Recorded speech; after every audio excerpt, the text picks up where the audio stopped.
राजा जनक द्वारा स्वयंवर का आयोजन। जनक राजा ने त्राकट किया, ये कोई परब्रह्म है। जनक कहते हैं कि अपनी आंखों से मैं दूसरों को देखता हूँ, किंतु मेरा मन किसी भी ओर आकर्षित नहीं होता है। मुझ में वैराग्य भरा है। इन कुमारों को देखकर मेरा मन आकर्षित हो रहा है। मेरे मन को ईश्वर के सिवा अन्य कोई भी आकर्षित नहीं कर सकता। सो ये अवश्य ही ईश्वर है। ईश्वर के बिना मेरा मन किसी भी विषय में जा नहीं सकता। उन्हें अपने मन पर कितना विश्वास था। जनक कहते हैं, सहज विराग रूप मन मोरा, थकित होत जिमि चंद्र चकोरा। सो ये राम ही है, ब्रह्म जो निगम नेति कही गावा। जनक राजा ने राम को पहचान लिया। उन्होंने कहा, ये ऋषि कुमार नहीं है, राजकुमार भी नहीं है। वेद जिसका वर्णन नेति नेति कहकर करता है, शंकर जिनका सदा सर्वदा चिंतन करते हैं, वहीं साक्षात परब्रह्म परमात्मा ये है। ये राम मेरे मन को खींच रहे हैं। सो लगता है कि ये ईश्वर ही है। यदि ये प्रभु नहीं होते तो मेरे मन को खींच नहीं पाते। कण्व मुनि के आश्रम में प्रथम मिलन के समय दुष्यंत ने शकुंतला से पूछा, कौन हो तुम? शकुंतला ने कहा, मैं महर्षि कण्व की कन्या हूँ। दुष्यंत ने कहा, तुम्हें देखकर मेरा मन चंचल हो गया है। वैसे तो मेरा मन पवित्र है। ब्राह्मण कन्या मेरे लिए माता समान है। तुम्हें देखकर मेरा मन चंचल हुआ है, अतः मैं मानता हूँ कि तुम मेरी जाति की हो। मेरा मन ही प्रमाण है इस बात का। प्रमाणम अंतःकरण्य प्रवृत्ति। अपने मन पर उसे कितना विश्वास था। शकुंतला ने कहा, आप पवित्र हैं, महान हैं। मेरे जनक हैं क्षत्रिय विश्वामित्र। कण्व ऋषि तो मेरे पालक पिता हैं। मैं क्षत्रिय कन्या ही हूँ। जनक राजा कहने लगे, आज तक मैं निराकार ब्रह्म का चिंतन करता था। आज मेरा मन कह रहा है कि निराकार ब्रह्म का चिंतन छोड़कर इस सगुण राम का चिंतन किया जाए तो अच्छा हो। मुझे अब लगता है कि निराकार नहीं, साकार का ध्यान करूं। ये राम ईश्वर ही है। विश्वामित्र कहने लगे, राजन, यह तो तुम्हारी दृष्टि का गुण है। ज्ञानी अभेद भाव से चिंतन करते हैं। तुम्हारी वृत्ति ब्रह्माकार है, सो तुम्हें ऐसा लगता है, अन्यथा ये तो दशरथ राजा के पुत्र ही है। जनक तो महाज्ञानी है। उनकी प्रशंसा गीता में श्री कृष्ण ने भी की है। कर्मण्येवाहि संसिद्धिं स्थिता जनकादय। जनक राजा ने कर्म द्वारा ही परम सिद्धि प्राप्त की थी, अन्यथा गीता में और किसी की भी प्रशंसा नहीं की गई है। विश्वामित्र, राम और लक्ष्मण जनकपुरी के बाहर एक उद्यान में रह रहे हैं। सायंकाल की संध्योपासना भी नियमित रीति से करते हैं। विश्वामित्र के साथ उन्होंने सत्संग किया। रात्रि के समय वे विश्वामित्र की चरण सेवा करते लगे। आशीर्वाद मांगने से नहीं, अपने आप हृदय से मिल जाते हैं। विश्वामित्र ने भी इन राजकुमारों को हृदय से आशीर्वाद दिया, कल्याण हो तुम्हारा। लक्ष्मण राम की सेवा कर रहे हैं। वे सोचने लगे कि संभवतः मैं कल से चरण सेवा का लाभ पा न सकूंगा। कल बड़े भैया का विवाह होगा, अतः उनकी चरण सेवा का अधिकार अब तो भाभी को ही मिलेगा। सेवा करने का यह मेरा अंतिम दिन है। कल से मैं सेवा कर नहीं पाऊंगा। राम की सेवा के बिना मुझे चैन नहीं मिलता। सेवा और स्मरण के बिना जिसे चैन न मिले, वही सच्चा वैष्णव है।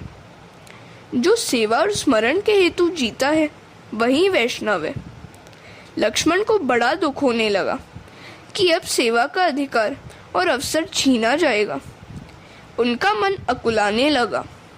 उनका हृदय भर आया। आंखों में से आंसू की बौछार होने लगी। प्रभु ने देखा कि उनका लक्ष्मण रो रहा है। वे लक्ष्मण से रोने का कारण पूछने लगे। क्यों रोते हो भाई? क्या माता की याद तो आ रही है?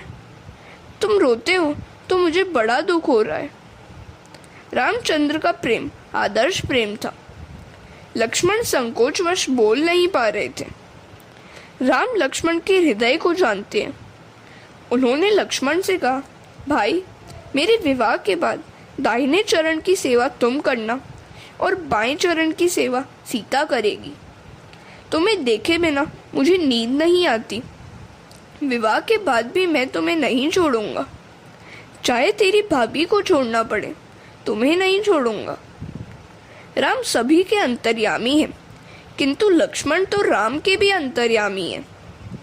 तो ऐसा था राम का बंधु प्रेम। दूसरे दिन प्रातःकाल हुआ तो लक्ष्मण जी सबसे पहले उठ गए। हरे कृष्ण। स्त्री का धर्म है कि पति के भोजन के पहले भोजन और शयन के पहले शयन न करे। यही धर्म सेवक का भी है। विश्वामित्र शालिग्राम की पूजा करते थे, सो राम लक्ष्मण को पूजा के लिए पुष्प, तुलसी दल आदि लेने के लिए उन्होंने उद्यान में भेजा। राम लक्ष्मण पुष्प और तुलसी दल एकत्र करने के लिए उद्यान में घूमने लगे। माली को चाचा कहकर पुकारा। माली ने पीछे देखा तो राम लक्ष्मण उसे बुला रहे थे। उसने कहा, मैं तो एक अधम सेवक हूँ। राम ने कहा, सेवक भले हो, किंतु आप हमसे बड़े हैं। राम की विनय से माली उन्हें बार बार नमन करने लगा। राम सभी को एक समान मानते थे, अतः उनके वनगमन में अयोध्या की समग्र प्रजा का अश्रुश्रावण कोई आश्चर्य की बात नहीं है। राम लक्ष्मण तुलसी को भी वंदन करते हैं। तुलसी की नित्य वंदना करने वाले को कभी बीमार नहीं होना पड़ता। प्रणाम किए बिना कभी तुलसी दल ना लो, उसे नाखून से मत तोड़ो।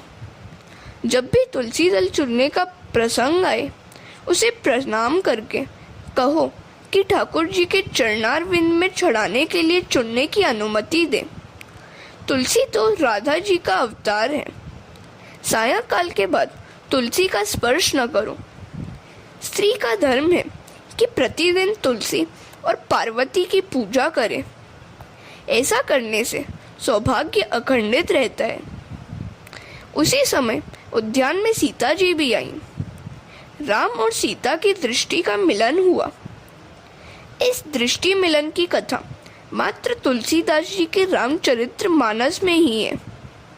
वाल्मीकि रामायण, भावार्थ रामायण, आनंद रामायण, आध्यात्म रामायण आदि में नहीं है। सीता जी ने जगदम्बा को प्रणाम करके राम जैसा पति मांगा। सीता जी प्रार्थना करती हैं, जय जय गिरवर राज किशोरी, जय महेश मुखचंद चकोरी, देवी पूजी पद कमल तुम्हारे, सुर नर मुनि सब हो ही सुखारे।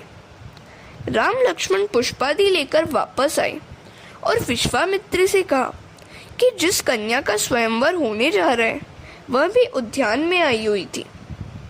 राम का स्वभाव बड़ा सरल है। उनके मन में छल कपट नहीं है। सरल स्वभाव छुअत छल नाई। विश्वामित्र ने कहा, वत्स, मैं जानता हूँ कि इस समय प्रतिदिन वह उद्यान में आती है और इसलिए मैंने तुम्हें वहाँ भेजा था कि वह तुम्हें देख ले। स्वयंवर का समय आया। राजा जनक ने राजसभा में कहा, मेरी पुत्री जब 3 वर्ष की थी तब इस धनुष को घोड़ा बनाकर खेलती रहती थी।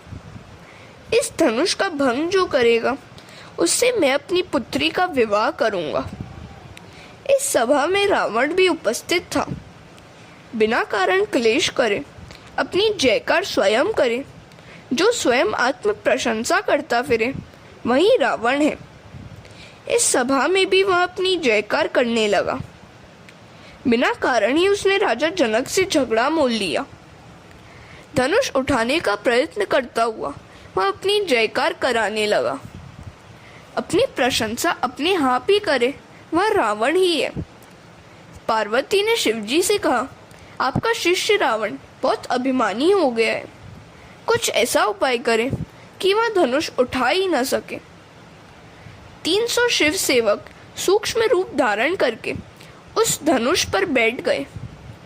रावण धनुष न उठा सका और भरी सभा में उसकी शेखी धूल में मिल गई। ऐसा होने पर अन्य सभी राजा भी सावधान हो गए। जब महाबलवान रावण को मुंह की खानी पड़ी तो हमारी हस्ती ही क्या है। धनुष उठाने से सब कतराने लगे। हरे कृष्णा। धनुष भंग एवं राम विवाह। विश्वामित्र ने रामचंद्र को धनुष उठाने की आज्ञा दी तो वे उन्हें प्रणाम करके आशीर्वाद लेकर धनुष भंग के लिए चल पड़े। सीता जी प्रार्थना करने लगी कि इस बार धनुष पुष्प सा हो जाए। राम ने धनुष को वंदन करके उठाया और डोरी बांधने के लिए खींचा ही था कि उसके 2 टुकड़े हो गए। विश्वामित्र ने कहा, अब सीता जी बाहर आए, हम उनका दर्शन करेंगे। सीता जी वरमाला लेकर बाहर आई। इधर रामचंद्र जी सोच में डूब गए कि माता पिता की आज्ञा के बिना विवाह कैसे करूं। सुंदर राजकन्या विजयमाला पहनने आई, किंतु माता पिता की आज्ञा के बिना रामचंद्र उसे स्वीकारने के लिए तैयार नहीं है। सीता जी हार पहनाने का प्रयत्न तो कर रही हैं, किंतु रामचंद्र उनसे कुछ अधिक लंबे हैं, सो पहना नहीं पा रही हैं। हार पहनाने के लिए उन्होंने जो हाथ बढ़ाए तो कंगन में राम का प्रतिबिंब दिखने लगा, तो वे देखने में तल्लीन हो गई।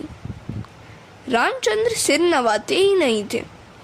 ऐसा देखकर विश्वामित्र ने पास आकर कारण पूछा तो राम ने कहा, मेरा लक्ष्मण अविवाहित है, उसका भी तो विवाह होना चाहिए, और वह भी मुझसे पहले। राम अपने लघु बंधु को भूलते नहीं हैं। विश्वामित्र कहते हैं, मेरे राम की जितनी भी प्रशंसा की जाए वह कम ही है।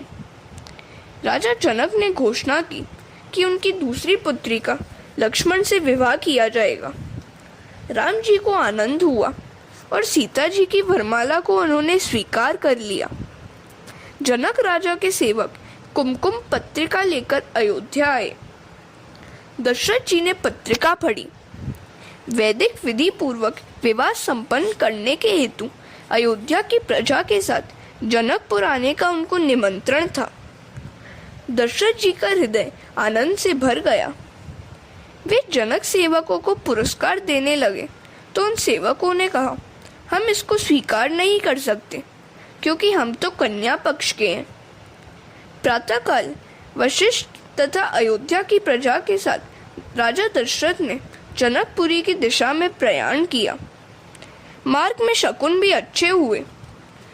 2 पवित्र ब्राह्मण मिले तथा सिर पर पानी की मटकी और बालक को लेकर आ रही सौभाग्यवती नारी भी मिली।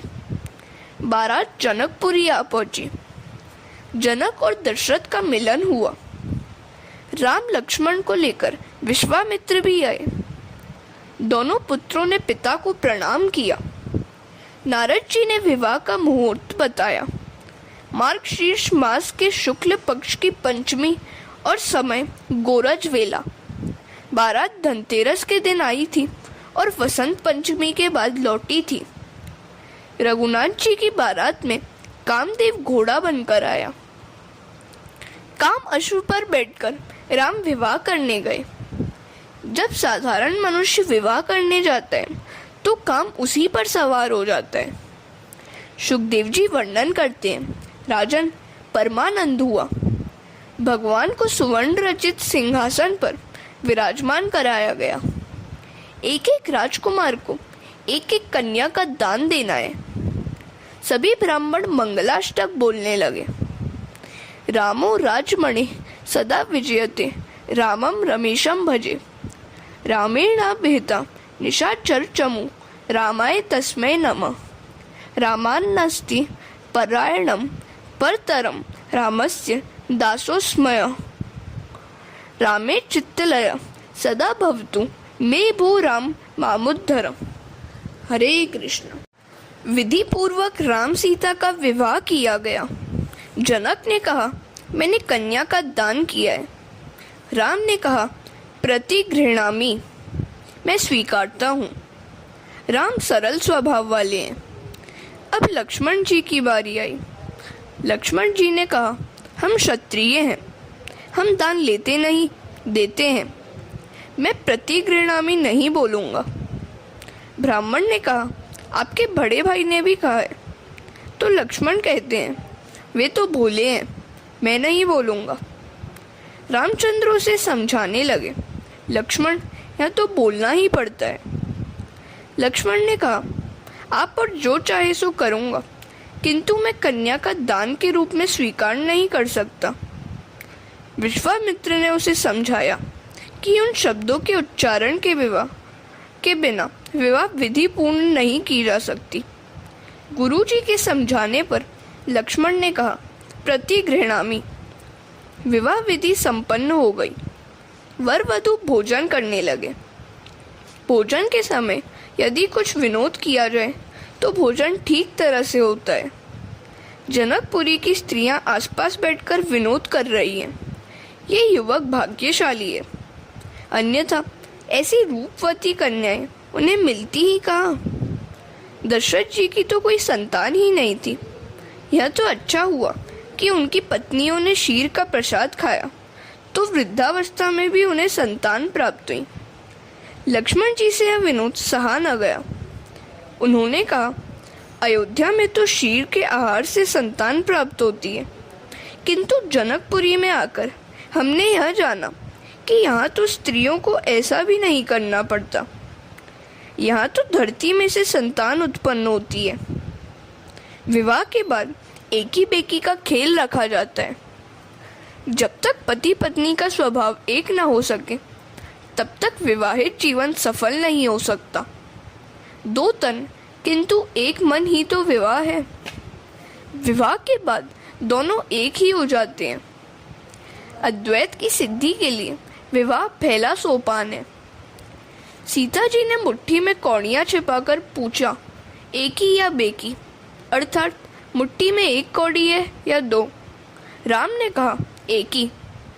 सखियां हंसने लगी, कहने लगी कि आज तक अकेले थे, अब तो बेकी दो हो गए, फिर भी कहते हो एकी। लक्ष्मण ने कहा, बड़े भैया की बात बिल्कुल सही है। उनकी भाषा में गूढ़ार्थ है। विवाह के बाद बेकी दो व्यक्ति एकी एक हो जाते हैं। राम और सीता अब दो नहीं, एक है, अभिन्न है। सभी को आनंद हुआ, किंतु आनंद की तृप्ति नहीं हुई। कनक सिंहासन पर रामचंद्र जी और सीता जी विराजमान हैं। रामचरित अनंत है। राम की विवाह कथा जो प्रेम से सुनेगा, उसका सदा मंगल होगा। विवाह की सभी विधियां पूर्ण होने के बाद रंग महोत्सव हुआ और अब सभी ने अयोध्या की दिशा में प्रयाण किया। चारों भाइयों का विवाह हो गया। अब मेरे आंगन में तो चार चार लक्ष्मी नारायण आए हैं। ऐसा मानकर कौशल्या ने पूजा आदि विधि से उनका हार्दिक स्वागत किया। साक्षात महालक्ष्मी सीता जी जनकपुरी छोड़कर जा रही हैं। मेरे जाने के बाद इन लोगों का क्या होगा? माता जी ने अपने आंचल में चावल भरकर चारों ओर बिखेर दिए। आज भी मिथिला में चावल बहुत पकते हैं। अयोध्या की प्रजा सीताराम का दर्शन कर रही है। अतिशय आनंद हुआ। विश्वामित्र का भी बड़ा सम्मान किया गया। घर आने पर राजा दशरथ ने रानियों के समक्ष जनक राजा की भूरी भूरी प्रशंसा की। कन्या के वधू के माता पिता की प्रशंसा करने से वह प्रसन्न रहेगी। तुम प्रेम करोगे तो लोग भी तुमसे प्रेम करेंगे। जनक राजा की प्रशंसा सीता जी ने भी सुनी। दशरथ जी ने कहा, यह पराई पुत्री अब हमारे घर आई है। जिस प्रकार हमारी आंखों की रक्षा पलकें करती हैं, उसी प्रकार सीता जी की भी रक्षा करना। वधू लड़किनी घर पर आई, राखेऊ नयन पलक की नाई। हरे कृष्णा। सूत जी सावधान करते हैं। आनंद के दिन कुछ शीघ्र ही बीत जाते हैं। रामचंद्र जी 27 वर्ष के हो गए और सीता जी 18 वर्ष की। एक दिन राजा दशरथ जी राजसभा में विराजमान थे। उनका मुकुट कुछ टेढ़ा हो गया। दर्पण में देखा तो मुकुट के साथ साथ उन्होंने यह भी देखा कि उनके कान के कुछ केश श्वेत हो चले हैं। कान के केश श्वेत होने लगे तो मान लो कि वृद्धावस्था बहुत बढ़ चली है। दशरथ ने सोचा कि ये श्वेत केश मुझे उपदेश दे रहे हैं कि तुम अब अतिशय वृद्ध हो गए हो। राम का राज्याभिषेक क्यों नहीं करते हो? राम सीता का राज्याभिषेक मैं अपनी आंखों के आगे कर लूं तो अच्छा रहेगा। वैसे तो मेरी अन्य सभी इच्छाएं पूर्ण हो गई हैं, किंतु यही एक बाकी रह गई है। इच्छाओं का कोई अंत तो है नहीं, सो इनका त्याग करके भगवत भजन करना उत्तम है। दशरथ राजा की इच्छा के विरुद्ध कोई क्या बोल सकता था? दशरथ का राज्य वैसे तो प्रजातंत्र ही है। मंत्रीगण और महाजनों की अनुमति के बिना राम का राज्याभिषेक किया नहीं जा सकता। प्रजा की भी इच्छा थी कि राम राजा बने। राजा दशरथ ने मंत्रीगण और महाजनों से कहा, यदि आप अनुमति दे तो राजपद देने की विधि हम करें। मंत्री सुमंत ने कहा, धन्य है, हम भी यही चाहते थे, किंतु संकोचवश बोल नहीं पाते थे। उसी समय राजसभा में वशिष्ठ जी का आगमन हुआ। सभी ने उनका सत्कार किया। दशरथ ने उन्हें प्रणाम करते हुए कहा, प्रजा की इच्छा है कि राम का राज्याभिषेक किया जाए। आपकी हम आज्ञा चाहते हैं। वशिष्ठ जी ने कहा, राजन, विचार तो अच्छा है। दशरथ जी कहते हैं, महाराज, कोई शुभ मुहूर्त बताइए। वशिष्ठ जी ने सोचा कि आज का मुहूर्त बताऊं, किंतु वे जानते थे कि आज उनका राज्याभिषेक नहीं हो पाएगा। सो उन्होंने कहा, राम जिस दिन जब भी राज्यपद ग्रहण करें वही दिन श्रेष्ठ है। वशिष्ठ जी की गूढ़ार्थ वाणी दशरथ जी समझ नहीं पाए। उन्होंने तो अगले ही दिन राज्याभिषेक करना चाहा। उन्होंने मंत्रीगण से राज्याभिषेक की तैयारी करने की आज्ञा दे दी। मंत्री सुमंत ने कहा, राजन, सभी तैयारी हो चुकी है। दशरथ जी ने कहा, वशिष्ठ जी, राम को यह समाचार आप ही दें तो अच्छा हो। आप कुलगुरु हैं। तो वशिष्ठ जी रामचंद्र के आवास में पधारे।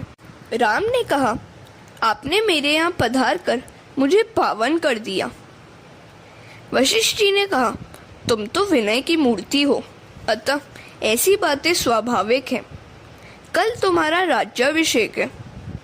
राज्याभिषेक की बात सुनकर सभी लोग आनंदित हो गए, किंतु राम कुछ उदास हो गए। वे वशिष्ठ से पूछने लगे, क्या मुझे अकेले ही राजा बनना है? तो वशिष्ठ जी ने कहा, राजा तो एक ही होता है। राम जी ने कहा, नहीं नहीं, हम चारों भाइयों का राज्याभिषेक होना चाहिए। मेरे भरत, लक्ष्मण और शत्रुघ्न को भी राजा बनाइए। वशिष्ठ जी ने मंद मंद स्मित करते हुए कहा, मैं तुम्हें कैसे समझाऊं कि राजा तो एक ही व्यक्ति को बनाया जा सकता है।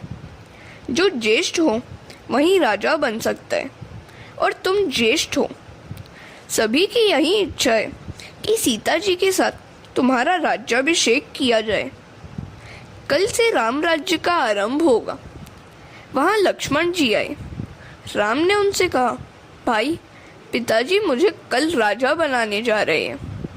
मैं तो नाम मात्र का राजा हूँ, अन्यथा राज्य तो तुम सभी का है। राम सभी के अंतर्यामी है, किंतु लक्ष्मण राम के भी अंतर्यामी है। राम को लक्ष्मण बहुत प्रिय है, तभी वे कहते हैं, लक्ष्मण, वह राजलक्ष्मी तुम्हारी ही है। तुम जैसा कहोगे वैसा ही होगा।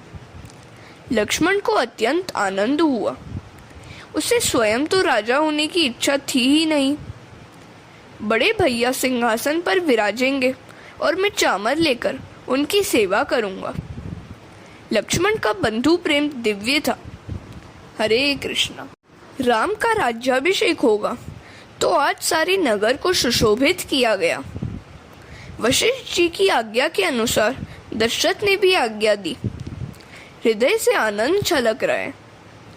दशरथ के राज्यकाल की यह अंतिम राजसभा है। यह तो सूर्यवंश का पवित्र सिंहासन है। जिस राज्यासन पर कभी रघु, भगीरथ, दिलीप आदि भी विराजमान हुए थे, उसे उन्होंने प्रणाम करते हुए कहा, आज तक मैं तुम्हारी गोद में था, कल मेरा राम वहां बैठेगा, उसकी रक्षा करना। सारी अयोध्या में बात फैल गई। सारे नगर में आनंद की लहर दौड़ पड़ी, किंतु देवों को दुख हुआ। यदि राम कल राज्यपद ग्रहण करेंगे तो रावण का नाश कौन करेगा? रावण और उसके राक्षस बहुत सता रहे हैं। देवों ने विघ्नेश्वरी देवी का आवाहन किया। माताजी पधारी। देवों ने विघ्नेश्वरी देवी से कहा, अयोध्या में जाकर राम के राज्याभिषेक प्रसंग में कुछ बाधा उपस्थित कीजिए। राम तो सुख दुख से परे हैं, वे तो आनंद रूपी हैं और दशरथ की भी सद्गति होने वाली है। महात्माओं ने कहा, किसी का संपूर्ण सुख तो काल से भी देखा नहीं जाता। राजा दशरथ के सुख को काल की अशुभ नजर लग गई। काल ने माता विघ्नेश्वरी में प्रवेश किया। विघ्नेश्वरी सोचने लगी कि अब मैं क्या करूं, किसके शरीर में प्रवेश करूं।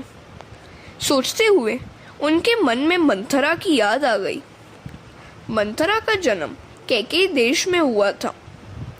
विघ्नेश्वरी ने मंथरा में प्रवेश किया। मंथरा अयोध्या नगरी में घूमती हुई नगर का साज श्रृंगार देखने लगी। उसने किसी से पूछा कि यह कौन से उत्सव की तैयारी चल रही है। लोगों ने कहा, क्या तुझे अभी तक शुभ समाचार नहीं मिला है?